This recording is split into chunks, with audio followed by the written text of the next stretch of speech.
Malayali vision വാർത്തകളിലേക്ക് സ്വാഗതം. വാർത്തകൾ വായിക്കുന്നത് അശ്വതി. മെനു പരിഷ്കരിച്ച് സർക്കാർ. പത്തനംതിട്ട മെഴുവേലിയിൽ നടന്ന സംസ്ഥാനതല അംഗനവാടി പ്രവേശന ഉത്സവം ഉദ്ഘാടനം ചെയ്ത് മന്ത്രി വീണ ജോർജ് അംഗനവാടിയിലെ പരിഷ്കരിച്ച ഭക്ഷണം പുറത്തിറക്കി. അംഗനവാടിയിൽ ഉപ്പുമാവ് മാറ്റി ബിർനാണി ചോദിച്ച ശംഖു ഇപ്പോൾ തുള്ളിച്ചാടുകയാണ്. അംഗനവാടിയിൽ ഇനി മുട്ട ബിരിയാണിയും പുലാവും ന്യൂട്രി ലഡുവും ഉൾപ്പെടെയുള്ള ആരോഗ്യ സമ്പുഷ്ടമായ ആഹാരമാണ് കുട്ടികൾക്ക് നൽകുന്നത്. വിദ്യാർത്ഥിയെ ബസ്സിൽ നിന്നും വലിച്ചിറക്കിയതായി പരാതി. ബസ് ഫീസ് അടച്ചില്ലെന്ന് ആരോപിച്ച് 8ാം ക്ലാസ്സുകാരനെ സ്കൂൾ ബസ്സിൽ നിന്ന് ഷർട്ടിൽ പിടിച്ച് വലിച്ചിറക്കി വിട്ടെന്ന് പരാതി. തിങ്കളാഴ്ച പ്രവേശനോത്സവം കഴിഞ്ഞ് ഉച്ചയോടെ വീട്ടിലേക്ക് മടങ്ങാൻ ബസ്സിൽ കയറിയപ്പോഴാണ് ജീവനക്കാരനായ ഇസ്മായിൽ വിദ്യാർത്ഥിയെ ഇറക്കി വിട്ടത്. തുടർന്ന് ഓഫീസ് റൂമിലേക്ക് കൊണ്ടുപോയി ചീത്ത വിളിച്ചു. സംഭവത്തിന് ശേഷം അപരിചിതനായ ആളുടെ ബൈക്കിൽ കയറ്റി വീട്ടിലേക്ക് പറഞ്ഞയക്കുകയായിരുന്നു എന്നാണ് വിദ്യാർത്ഥി പറയുന്നത്. മുഖ്യമന്ത്രി, വിദ്യാഭ്യാസ മന്ത്രി, ജില്ലാ കളക്ടർ എന്നിവർക്ക് രക്ഷിതാക്കൾ പരാതി നൽകി. എന്നാൽ സംഭവം സ്കൂൾ അധികൃതർ നിഷേധിച്ചു. ഇന്ധനമാറ്റൽ നടപടികൾ ആരംഭിച്ചു. പുറംകടലിൽ മുങ്ങിയ ലൈബീരിയൻ ചരക്കുകപ്പൽ MSC എൽസ 3 നിന്ന് ഇന്ധനം വീണ്ടെടുക്കുന്ന ദൗത്യത്തിന്റെ നിർണായക നടപടികൾ ഇന്ന് ആരംഭിച്ചു. പരിശീലനം ലഭിച്ച മുങ്ങൽ വിദഗ്ധരുടെ സഹായത്തോടെയാണിത്. കപ്പലിന്റെ ടാങ്കിൽ ചോർച്ച വരുത്താതെ ദ്വാരമിടുന്ന പ്രത്യേക ഉപകരണം സ്ഥാപിക്കലാണ് ആദ്യപടി. തുടർന്ന് അനുബന്ധ ഉപകരണങ്ങൾ ഘടിപ്പിച്ച് ഇന്ധനം മുകളിലേക്ക് പമ്പ് ചെയ്ത് ടാങ്കിലേക്ക് മാറ്റും. ഡയറക്ടർ ജനറൽ ഓഫ് ഷിപ്പിംഗിന്റെ സാന്നിധ്യത്തിൽ തയ്യാറാക്കിയ ആക്ഷൻ പ്ലാനിന്റെ അടിസ്ഥാനത്തിലാണ് ദൗത്യം. തീരത്തടിഞ്ഞ 52 കണ്ടെയ്നറുകൾ നീക്കുന്ന പ്രവൃത്തികളും പുരോഗമിക്കുന്നു. ഇതിൽ ഭൂരിഭാഗവും സുരക്ഷിത കേന്ദ്രത്തിലേക്ക് മാറ്റി. തീരത്തടിഞ്ഞ മാലിന്യങ്ങൾ നീക്കുന്ന നടപടി പുരോഗമിക്കുന്നു. എത്രയും വേഗം ഇവ നീക്കി തീരം വൃത്തിയാക്കണമെന്നാണ് കപ്പൽ കമ്പനിക്ക് നൽകിയിരിക്കുന്ന നിർദ്ദേശം. മത്സ്യത്തൊഴിലാളികൾക്ക് കൈത്താങ്ങ്. കൊച്ചി തീരത്ത് ചരക്ക് കപ്പൽ മുങ്ങിയതിനെ തുടർന്ന് ദുരിതത്തിലായ മത്സ്യത്തൊഴിലാളികൾക്ക് സഹായധനം പ്രഖ്യാപിച്ച സർക്കാർ 10,55,00,000 രൂപയാണ് അടിയന്തര ധനസഹായമായി അനുവദിച്ചത്. തിരുവനന്തപുരം, കൊല്ലം, ആലപ്പുഴ, എറണാകുളം ജില്ലകളിലെ തൊഴിലാളികൾക്കാണ് സഹായധനം ലഭിക്കുക. കപ്പൽ അപകടം സംസ്ഥാന സർക്കാർ പ്രത്യേക ദുരന്തമായി പ്രഖ്യാപിച്ചിരുന്നു. ഇതിന്റെ അടിസ്ഥാനത്തിലാണ് 78,498 കുടുംബങ്ങൾക്ക് സഹായധനം വകയിരുത്തിയത്. മത്സ്യത്തൊഴിലാളികൾക്ക് 1000 രൂപയും 6 കിലോ അരിയും വീതമാണ് ലഭിക്കുക. 27,020 മത്സ്യബന്ധന അനുബന്ധ തൊഴിലാളി കുടുംബങ്ങളും സഹായത്തിന്റെ പരിധിയിൽ വരും. മുഖ്യമന്ത്രി വഞ്ചകനെന്ന് PV അൻവർ. കേരളം കണ്ട ഏറ്റവും വലിയ ഒറ്റുകാരനും വഞ്ചകനുമാണ് മുഖ്യമന്ത്രി പിണറായി വിജയൻ എന്നാണ് അൻവറിന്റെ പ്രസ്താവന. ഒതായിലെ വീട്ടിൽ വെച്ച് നടത്തിയ വാർത്താ സമ്മേളനത്തിലാണ് പ്രതികരണം. ആദ്യം വഞ്ചിച്ചത് VS അച്യുതാനന്ദനെയാണ്. ആ വഞ്ചനയുടെ ഫലമാണ് അദ്ദേഹത്തിന്റെ ഇന്നത്തെ മുഖ്യമന്ത്രി പദം പോലും. തീർത്തും വഞ്ചകനായ മുഖ്യമന്ത്രിക്ക് എന്നെ എങ്ങനെ വഞ്ചകനെന്ന് വിളിക്കാൻ പറ്റും? അദ്ദേഹം അടുത്ത കാലത്ത് നടത്തിയ ചില വഞ്ചനകൾ കേരളത്തിലെ ജനങ്ങളുടെയും സഖാക്കളുടെയും മനസാക്ഷിക്ക് വിട്ടുകൊടുക്കാനാണ് ഇങ്ങനെയൊരു പത്രസമ്മേളനം നടത്തേണ്ടി വന്നത്. മലപ്പുറത്തെ കുറിച്ച് നടത്തിയ പ്രസ്താവനയാണ് അതിൽ പ്രധാനപ്പെട്ടത്. ഈ ജില്ലയെ വഞ്ചിച്ചവനാണ് മുഖ്യമന്ത്രി. ആ വിഷയം ഏറ്റെടുക്കുന്നത് PV അൻവറാണ്. ഇന്നലെ ഈ വിഷയം KC വേണുഗോപാൽ UDF കൺവെൻഷനിൽ പറഞ്ഞു.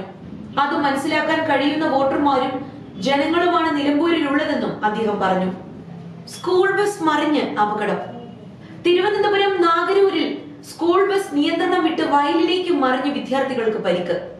കഴിഞ്ഞ ദിവസം രാവിലെയോടെയാണ് അപകടം നടന്നത്. തിരുവനന്തപുരം നഗരൂർ വെള്ളലു ഗവൺമെന്റ് LP സ്കൂളിലെ ബസ്സാണ് നിയന്ത്രണം വിട്ട് വയലിലേക്ക് മറിഞ്ഞത്.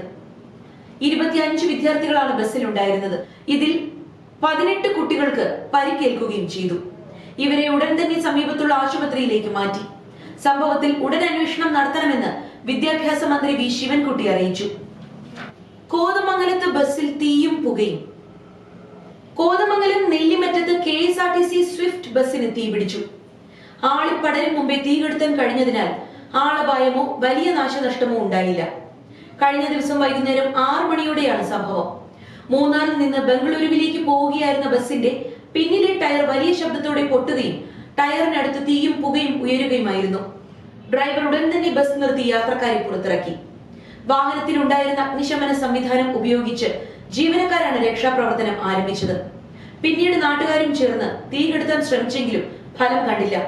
പിന്നാലെ ഫയർഫോഴ്സ് എത്തി തീ പൂർണ്ണമായും അണച്ചു. ബസ്സിൽ 20 യാത്രക്കാരാണ് ഉണ്ടായിരുന്നത്. ഇവർ മറ്റൊരു ബസ്സിൽ യാത്ര തുടർന്നു. ഇറച്ചി വിലയിൽ വൻ വർധനവ്. മുങ്ങിയ കപ്പലിലെ കണ്ടെയ്നറുകളിലെ രാസമാലിന്യ ഭീതിയിൽ കടൽ മീനുകളുടെ വിൽപ്പന ഇടിഞ്ഞതോടെ കച്ചവടക്കാർ ഇറച്ചി വില കുത്തനെ കൂട്ടി.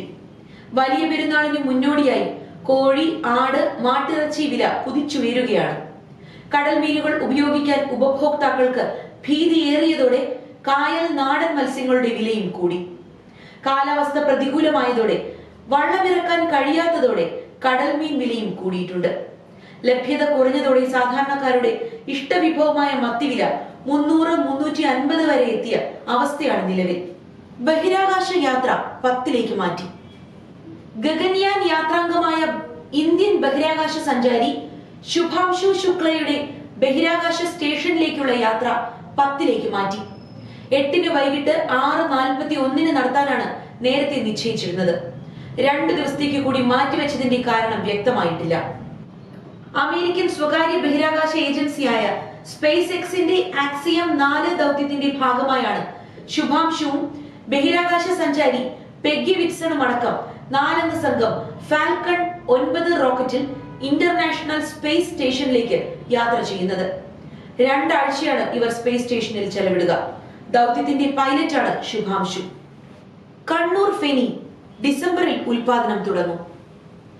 മദ്യ ഗ്ലാസുകൾ നിറയ്ക്കാൻ ഇനി കശുമാങ്ങയിൽ നിന്ന് ഉൽപ്പാദിപ്പിക്കുന്ന കണ്ണൂർ ഫെനിയും. അടുത്ത കശുമാങ്ങ സീസണായ ഡിസംബറിൽ ഉൽപാദനം തുടങ്ങും. CPM ഭരിക്കുന്ന പയ്യാവൂർ സർവീസ് സഹകരണ ബാങ്കിന്റെ നേതൃത്വത്തിലാണ് ഉൽപാദനം. അന്തിമാനുമതി ലഭിച്ചു. പഴവർഗ്ഗങ്ങളിൽ നിന്ന് വീര്യം കുറഞ്ഞ മദ്യം ഉൽപ്പാദിപ്പിക്കാൻ സംസ്ഥാനത്തെ അബ്കാരി ആക്ടും ചട്ടവും ഭേദഗതി ചെയ്തതോടെയാണിത്.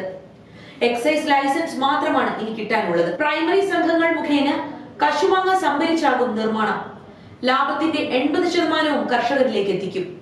കശുമാവ് കൃഷി വ്യാപിപ്പിക്കാൻ വായ്പയും സബ്സിഡിയും നൽകും. ഡിസംബർ മുതൽ മെയ് വരെയാണ് കശുമാങ്ങ സീസൺ. ഈ സമയത്താകും ഫെനി ഉൽപാദനം. കശുവണ്ടി ഫാക്ടറിയും തുടങ്ങും.